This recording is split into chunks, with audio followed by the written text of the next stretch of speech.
Oh my goodness. So I'm out here door dashing and I'm talking to one of my sons, the one who disrespected me. And I already knew he talked to Dad. I already knew it. So he talked to Dad.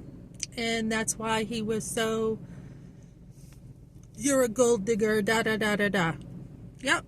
Dad got some poison in his ear again about me. And so this is how sons are affected. Nice guy, right? My husband, so nice. He talks bad about his wife. So nice.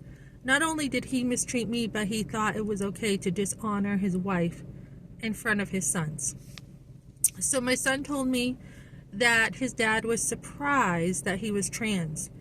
And I said, let me tell you right now. Surprised as in, oh, I don't really care. It's okay to be trans. I'm like, let me tell you right now, he is not okay with you being trans. So I said, what does trans mean to you? Because nowadays we have to define what trans is, right? We have to define what words are because they have lost the meaning. So he said, it means he felt like he has always been a girl. I'm like, no, you didn't. I'm like, you did not feel that way when you lived with us in Webster and you were dating so-and-so and so-and-so. You did not feel that way. So this was a lie, right, that he's believing. So Dad doesn't have the balls, basically, it looks like, to give him some hardcore truth about what, that this is wrong. So I went to church today, and they do church discipline.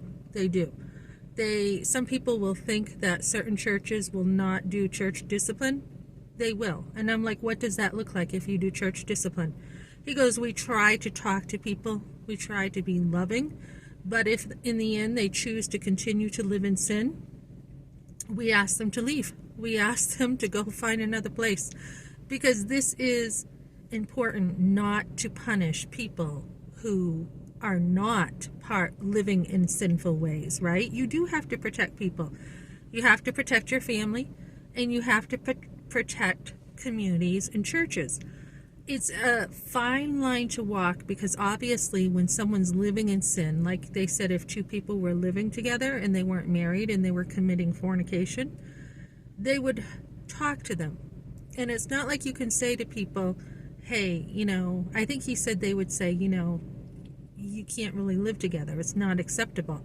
I heard another pastor tell me this too when one of my relatives was living with someone else. And, you can say it, but unless somebody's there, you got to have a relationship of some sort, right? You can't just tell people what to do. So there is a balance. Jesus sat with sinners. He loved sinners while they were in their sin, right? And we sin too. But we want the best for people too. So it's really not, I don't even know why you'd go to church if you're living together.